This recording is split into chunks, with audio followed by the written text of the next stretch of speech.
Let me start with the moment that broke something in me. It was Easter Sunday. 25 people crammed into my sister's perfect dining room, pastel napkins, fake tulips, and that fake kind of happiness families put on like a costume. My mom stood up, tapped her glass, and smiled like she was about to give a toast. Instead, she pointed at me. And in front of everyone, she said, "Harper is the only Holloway who still can't afford a house." The room went quiet. Not shocked quiet, that awkward, familiar quiet, like everyone already believed it. My dad nodded at his plate. My sister smirked into her wine glass.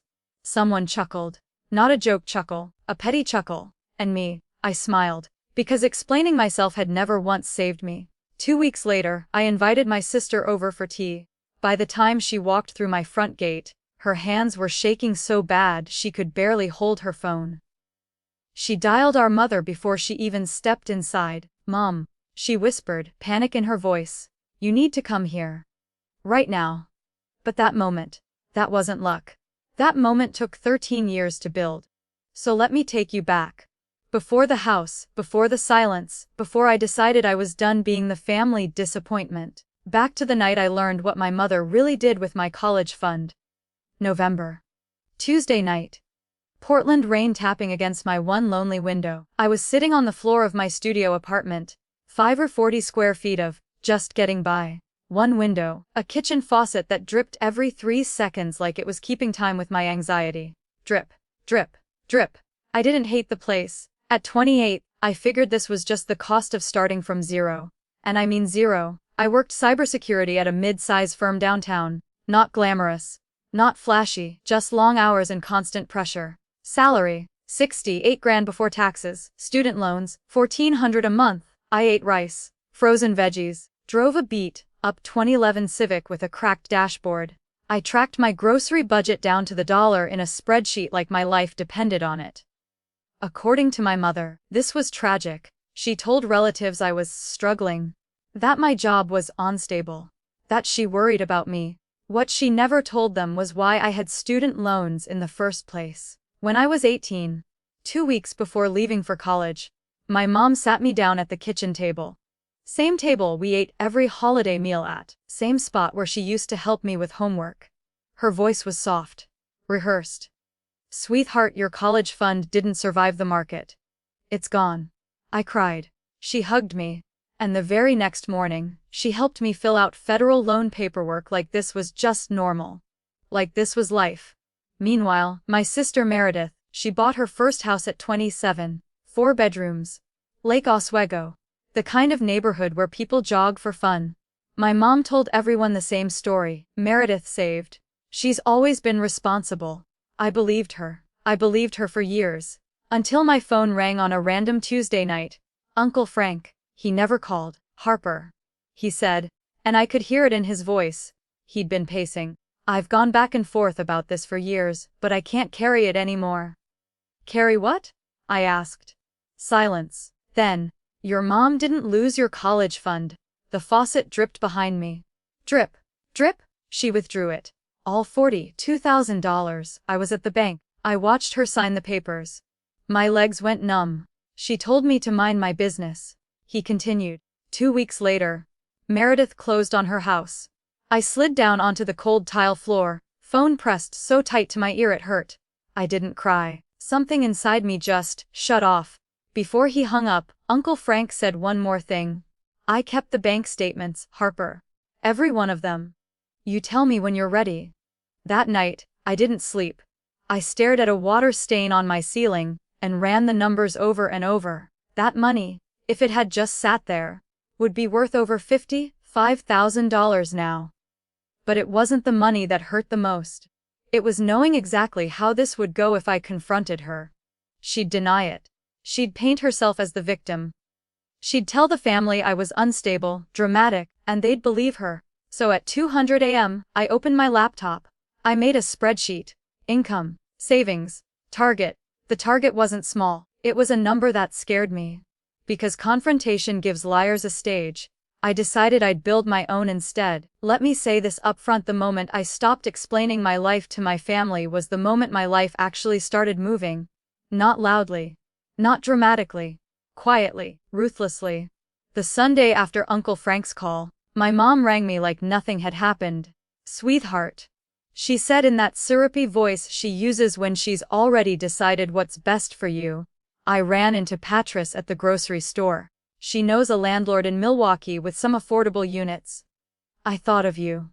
I gripped my phone so hard my hand cramped. "I'm not looking for a cheaper place, Mom." "Oh. Well, someone said your rent went up." "I didn't say that." Pause. "Well, it never hurts to have a backup." Translation: you're failing, and I'm already preparing the narrative. After we hung up, I opened Facebook. 7 messages. 7 different relatives. All saying the same thing: "Your mom said you're struggling. No shame in downsizing. Let us know if you need help moving." She hadn't asked me if I was okay. She'd just announced my failure like a press release. Then I saw Meredith's post. A photo of her remodeled kitchen, white quartz countertops, brass fixtures, perfect lighting. Caption: "So grateful for this space. Thank you, Mom, for always believing in me." Posted on my birthday. I stared at the screen for a long time. Then I opened my spreadsheet. And I adjusted my savings up by $200 a month. That meant no eating out. No new clothes. No streaming subscriptions. I didn't feel deprived. I felt focused. Because my mother measured worth in square footage. And I was done auditioning. At work, I kept my head down like always, until the day Diane Prescott called me into her office. Diane was 56, sharp bob haircut, reading glasses on a chain, the kind of woman who could dismantle a network. "And your ego?" Before lunch. "What does it take to move up here?" I asked her. She didn't hesitate. "You already do the work, Harper," she said. "You just need to stop being invisible." She slid a folder across her desk. Enterprise security audit. Largest client we'd ever landed, regional hospital chain. The previous lead had quit mid-project. "This is a mess," she said. "Tight deadline. High risk. But if you land it, people above me will know your name." I took it, and for the next 11 months I disappeared. 12-hour days, sometimes 14. Coffee. Meal prepped chicken. Automated 40% of my paycheck straight into investments and pretended it didn't exist. Index funds. Nothing flashy. I stopped telling my family anything about my job. Not because I was hiding. Because every time I'd shared before, my mom waved it off like I was describing a hobby. "Oh, that computer thing. Are they even keeping you?" So I stopped. And nobody noticed. The hospital audit shipped early. Under budget. 0 incidents. The client renewed for 3 years. Diane emailed me 2 lines the day it closed. "Ness work. Come see me Monday." That Monday, my salary jumped to 6 figures. New badge. New floor. New title. I didn't post about it. Didn't call anyone. I just updated my spreadsheet. Christmas rolled around. Meredith hosted, of course. Her house smelled like cinnamon and money. $30,000 remodel. She announced it within 5 minutes of everyone arriving. My mother played tour guide like she owned the place. Meredith picked the fixtures herself. This layout was entirely her idea. Then she found me by the drinks. "So," she said sweetly, "still renting that little place?"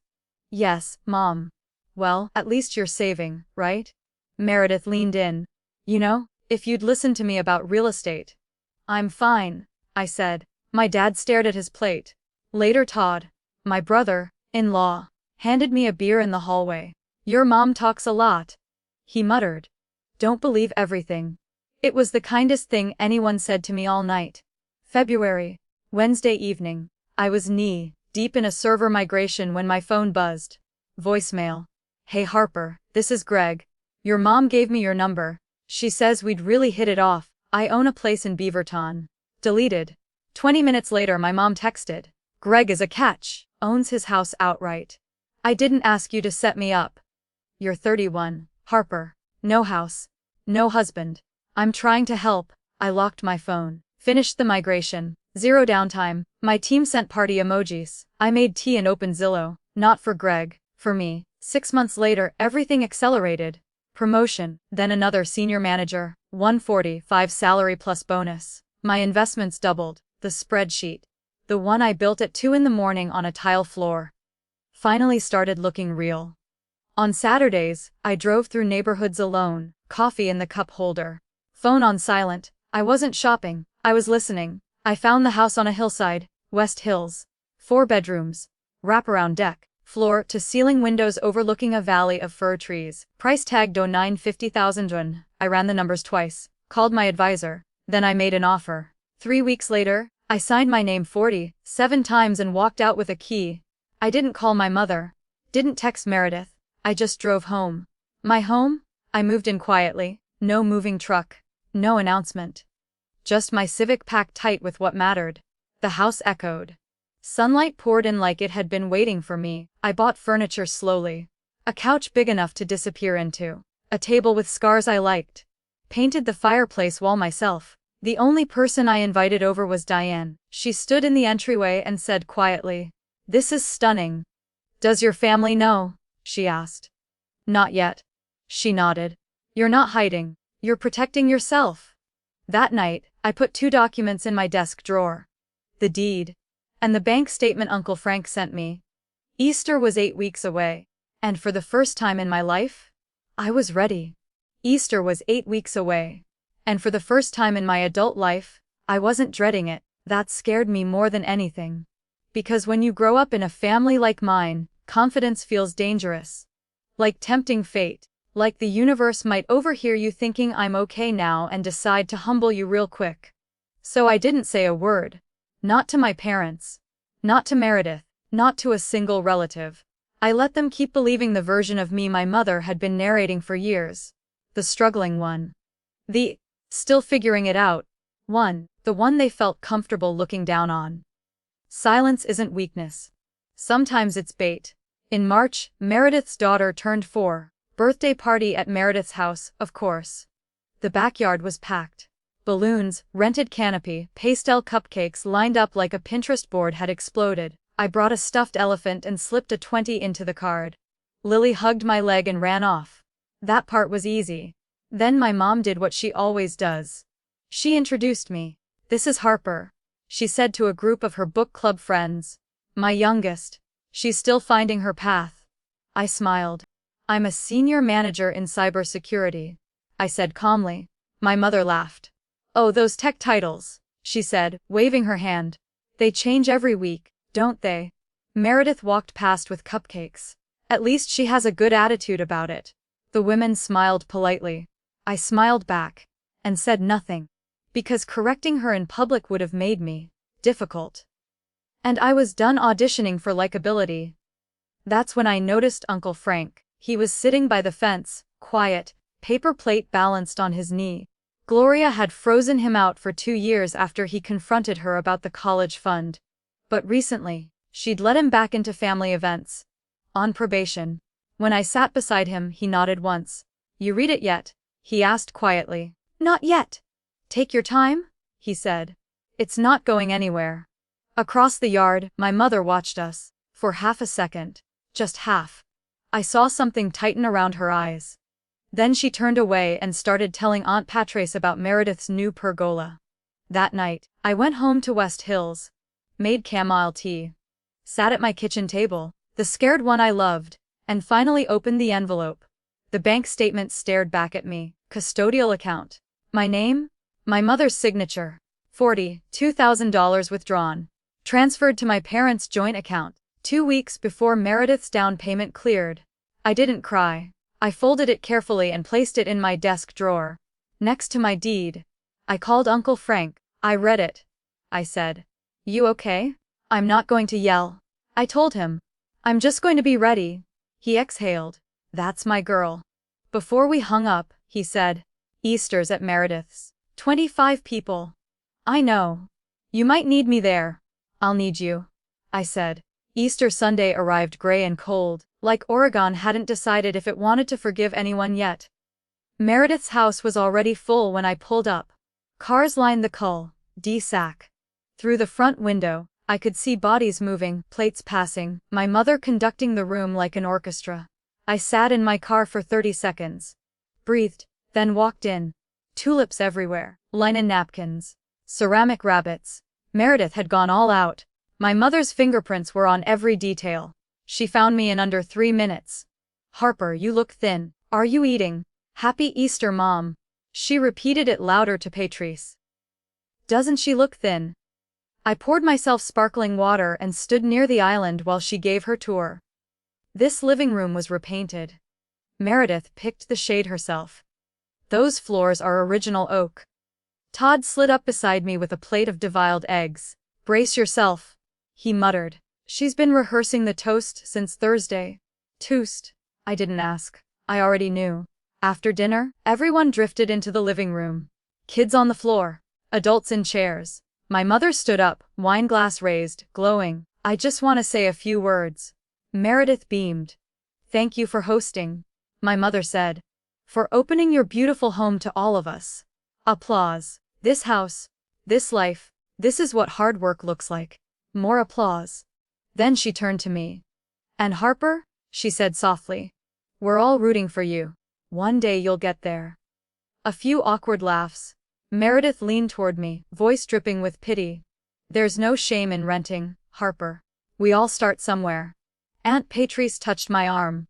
Your mom said you're looking for a cheaper place. I know a landlord in Milwaukee. The room got quieter. I set my glass down.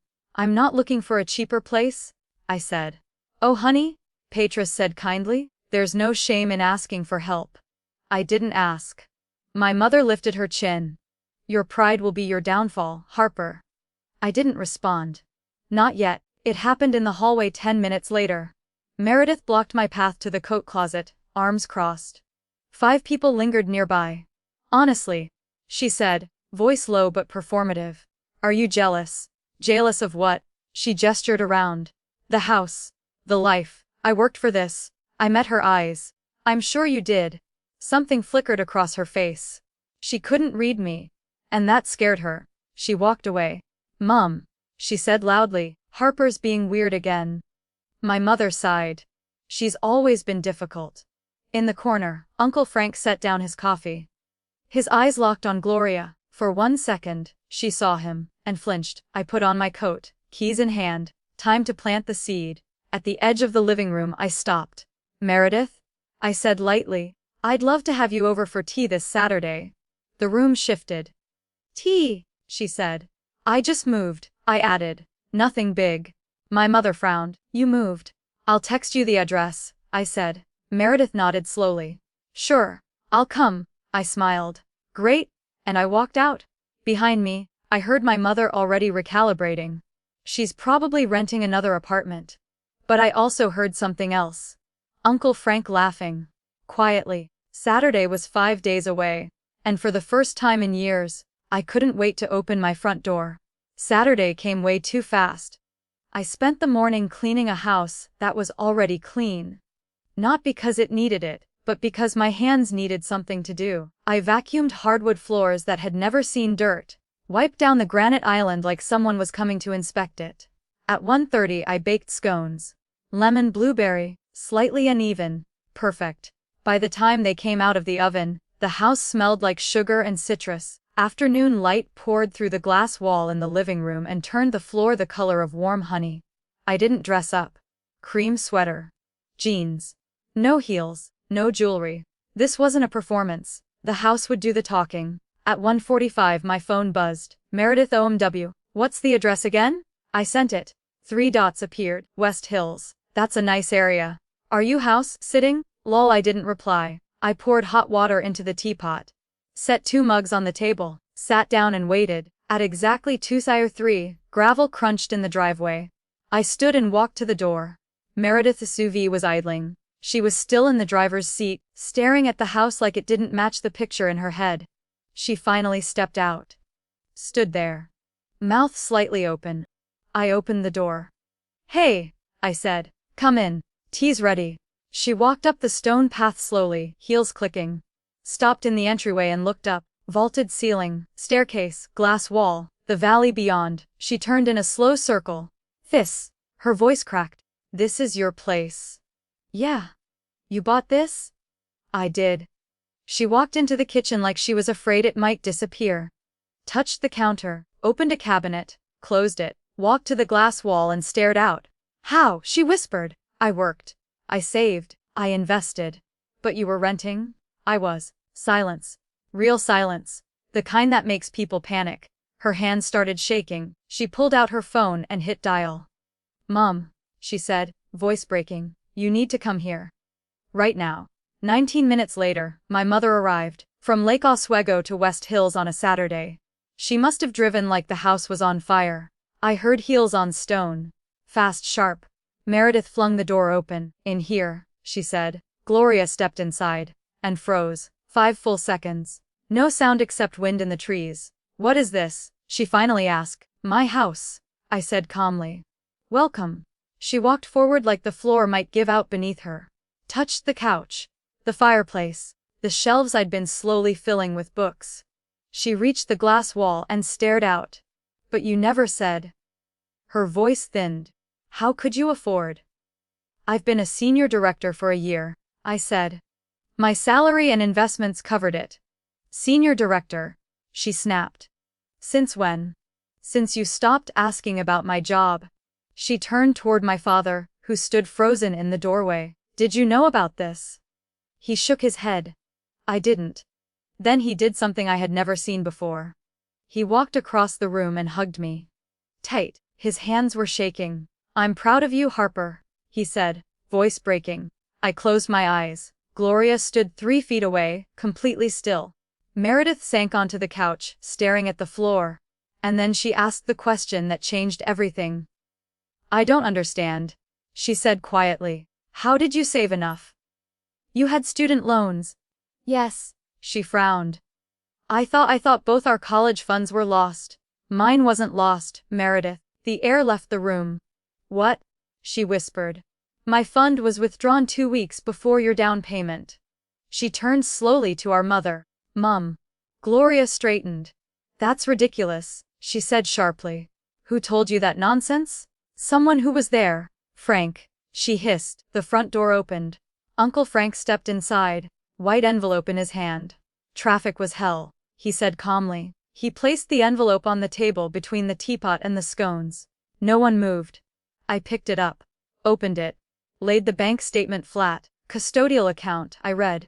"Beneficiary Harper Holloway. Custodian Gloria Holloway." I pointed to the signature. "March 14, 40, $2,000 withdrawn." I slid the paper toward Meredith. 2 weeks later, your down payment cleared." Meredith read it. Her hands started shaking. "You told me this was your savings," she said softly. Gloria's face went red. "It was family money. It was in my name," I said, "for my education." My father sat down heavily. "You told me the fund performed badly," he said. "She showed you a different statement," Frank said. "This one's real." Silence crushed the room. Meredith whispered, "I didn't know." "You didn't ask," I replied. She flinched. Todd stepped forward. "You let her believe her sister was failing," he said to Gloria. "While she built this alone." Gloria tried once more. "After everything I've done for you. I'm grateful for what was real," I said gently. "But you stole from me. And you lied." I poured tea, set a mug in front of Meredith. "Tea's getting cold." Gloria had nothing to say. For the first time in my life, neither did I. The fallout didn't creep in, it slammed. By Sunday night, the story had leaked through the family like water through a cracked foundation. Not because I told anyone. I didn't have to. Truth travels faster than gossip when there's paperwork involved. Todd talked to his sister. His sister talked to her husband. Meredith, whether she meant to or not, confirmed the details to Aunt Patris on the phone. And once Patris knew, it was over. My phone started ringing Monday morning. "Harper?" Patris said breathlessly. "Gloria told us you were broke. We had no idea." Uncle Dennis called next. "Kid, why didn't you ever say something?" I didn't answer right away. Because the real question was, would they have believed me over her? The silence on the other end told me everything. Cousin Laura texted. "I feel sick. I'm so sorry for every time I offered you help you didn't need." For 13 years they'd believed my mother without question. Now they had a bank statement with her signature on it. And suddenly, no one was confused anymore.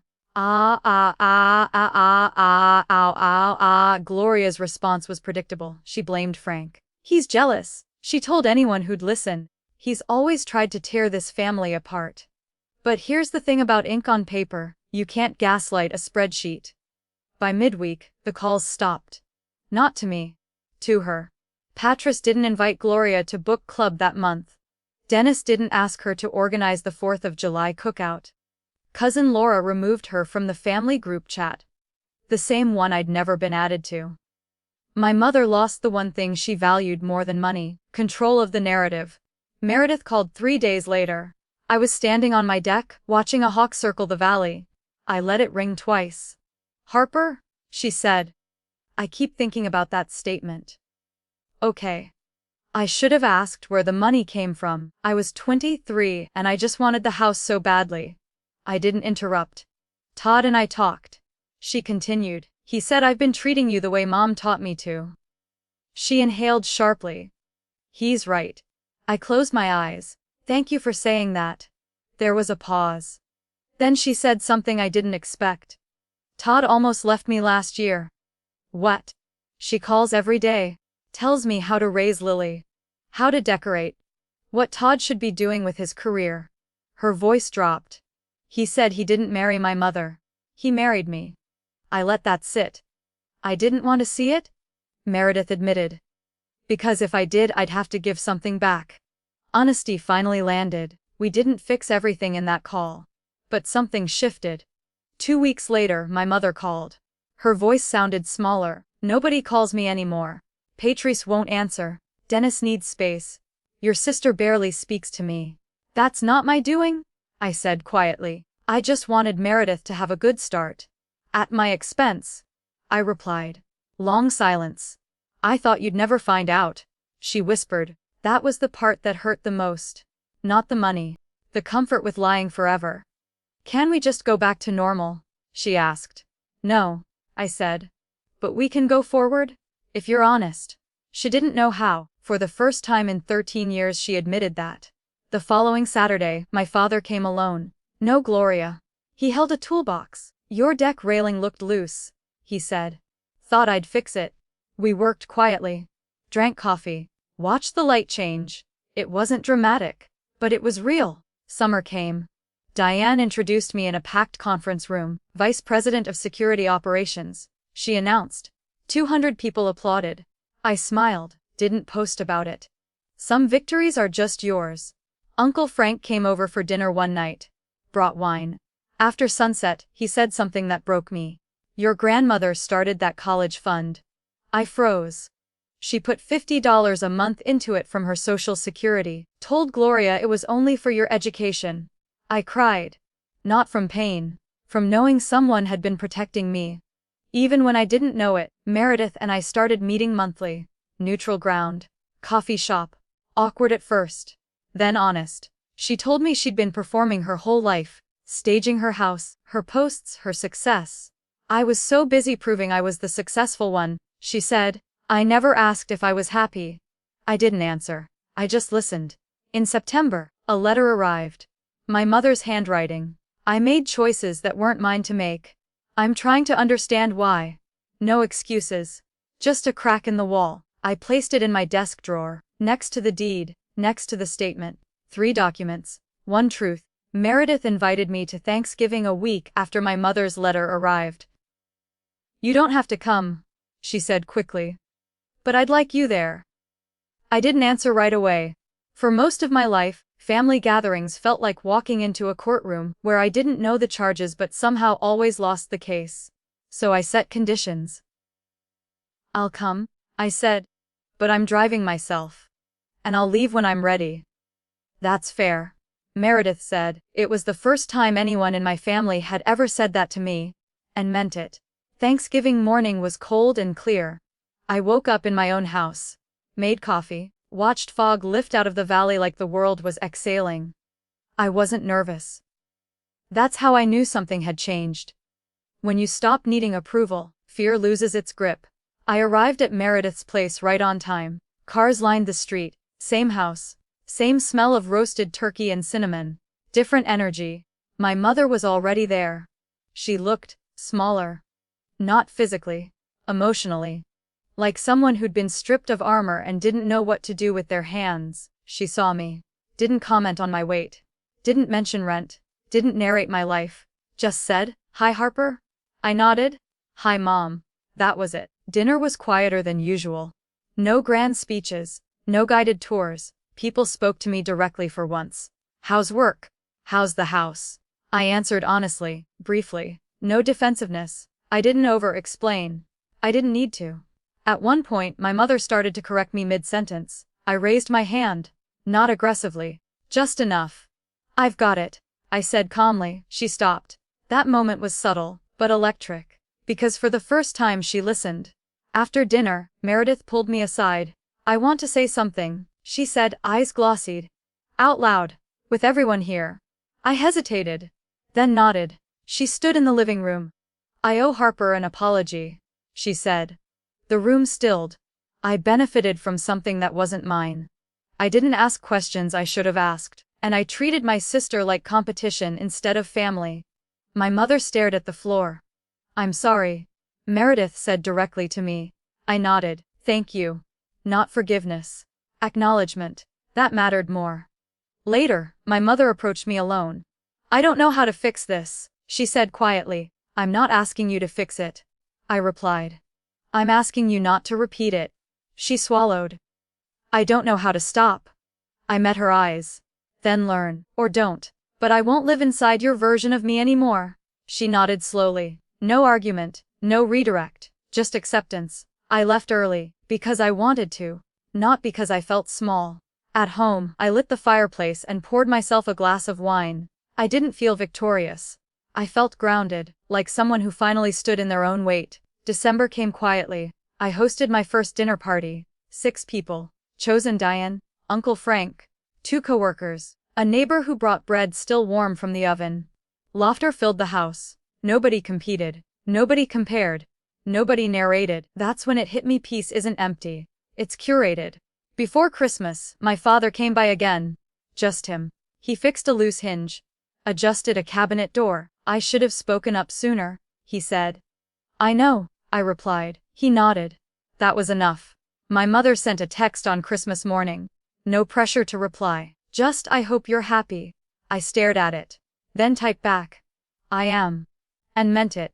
The funny thing is, once everything went quiet, I finally had room to think, not about my family. About myself. For years I thought the house would be the climax, the proof. The mic drop moment where everyone finally saw me. But after Thanksgiving, after the apologies and the silences, and the long pauses, where nobody tried to rewrite me, I realized the house wasn't the win. It was the byproduct. January came in soft. Rain on the roof, fog in the valley. I'd wake up early, make coffee, and sit on the couch watching light creep across the floor like it was learning the house alongside me. No one talked over me here. No one minimized my work. No one measured me. I'd spent so long living in reaction mode that stillness felt unfamiliar. Almost suspicious. But then I started to enjoy it. Meredith and I kept meeting once a month. Same coffee shop. Same wobbly table. We didn't talk about the money anymore. We talked about patterns. "How did you not hate me?" she asked one afternoon. "I did," I said honestly. Then I realized hate would keep me tied to the same scoreboard. She nodded. "I didn't know who I was without winning." That landed. She wasn't cruel. She was trained. Just like I'd been trained to stay small. Different lessons. Same source. My mother didn't disappear. She changed shape. She stopped calling daily. Stopped announcing. Stopped correcting. Sometimes she'd say too much, catch herself, and stop. It wasn't perfect. But it was different. And different was enough. For now. At work, I found myself speaking less defensively. I didn't need to prove I belonged. I already knew. When Diane retired that spring, she hugged me and said, "Build something kinder than what you came from." I took that seriously. I mentored women quietly. Opened doors without announcing it. Paid for lunches I never took credit for. Because power doesn't need witnesses. One afternoon, I found my grandmother's photo tucked into a box Uncle Frank had brought over. Margaret Holloway. Warm smile. Sharp eyes. I placed it on my bookshelf. I talked to her sometimes. Not out loud. Just internally. Like thanking someone who'd been watching even when I couldn't see it. By summer, the family dynamic had settled into something new. Not healed. Honest. My mother no longer introduced me as still finding her way. She said, "This is Harper. She works in cybersecurity." And stopped. No commentary. That alone felt like a miracle. One evening, sitting on my deck, watching the sky bruise purple and gold, Meredith texted me, "Do you ever feel guilty for being okay?" I stared at it. Then typed no. I felt guilty for surviving long enough. She didn't reply right away. When she did, it was just, "Yeah. Me too." I used to think boundaries were punishments. Walls. Ultimatums. But they're not. They're instructions. They tell people how to treat you. And what happens when they don't. You don't have to yell. You don't have to prove. You just have to stop participating. I thought about Easter. About the laughter. The pity. The way I'd smiled while shrinking. If I could go back, I wouldn't say anything different. Because the quiet version of me. She built something undeniable. One night, I locked my front door, turned the deadbolt, and rested my forehead against the wood. Not in relief, in ownership. The house had a key. But my life, that was mine. If you've ever been the one underestimated, minimized, quietly written off, let me tell you something no one told me early enough. You don't need a moment. You need momentum. And momentum doesn't announce itself. It shows up as consistency. As silence. As choices no one claps for until they can't ignore them anymore. I'm sitting in my living room right now as I tell you this. The fire's on. My coffee's gone lukewarm because I forgot to drink it. Outside, the valley is wrapped in that gray, green Oregon calm, the kind that makes everything feel slower on purpose. For a long time, I thought winning would feel louder. Applause. Validation. That moment when everyone finally admits they were wrong about you. But real winning. It's quiet. It's choosing who gets access to you, and who doesn't. My mother used to measure success in square footage. My sister measured it in comparison. My father measured it in keeping the peace. And me, for years, I measured it in silence. The kind that kept me safe but also invisible. Until I learned the difference between hiding and building. I don't hate my mother. Hate is heavy, and I've carried enough weight already. I don't hate Meredith either. She's unlearning, slowly, imperfectly. That counts. What I stopped doing was waiting. Waiting for permission. Waiting for recognition. Waiting for someone to finally tell me I was enough, because here's the truth no one tells you when you're the quiet one. In the family, they don't notice you because you're weak. They don't notice you because you're not playing their game. The front door to my house has a deadbolt I paid for. On a door I chose. In a home I earned, but the best part isn't the house. It's the fact that I decide who gets the key. I keep 3 documents in my desk drawer. The deed, the bank statement, and a handwritten letter from my mother. Not as trophies, as reminders. Of where I came from, what I survived, and what I will never accept again. Here are the 3 things this experience burned into me. 1. Silence isn't weakness. Sometimes it's strategy. The loudest response I ever gave was a house on a hill and a teapot on the table. 2. You don't owe anyone a confrontation. But you owe yourself the truth. Once the truth exists, no one gets to rewrite you. 3. Boundaries aren't walls. They're doors with better locks. People can knock. But they can't barge in and rearrange your life anymore. If you're watching this and thinking, this feels uncomfortably familiar. If you've been underestimated, quietly doubted, or turned into a cautionary tale that was never true, I want you to hear this clearly. You don't need to prove yourself to people who benefit from misunderstanding you. Build anyway. In silence if you have to. Especially then. My mother can knock. My sister can learn. My father can show up late and still matter. But none of them get to narrate my life anymore. That privilege. I revoked it. If this story hit close to home, drop a comment, and tell me which part stayed with you. If you've ever had to choose yourself over a family narrative, I see you. And if you want more stories about people who refuse to stay small, hit subscribe. Because sometimes the most powerful thing you can do is stop explaining and start living. I'll see you in the next one.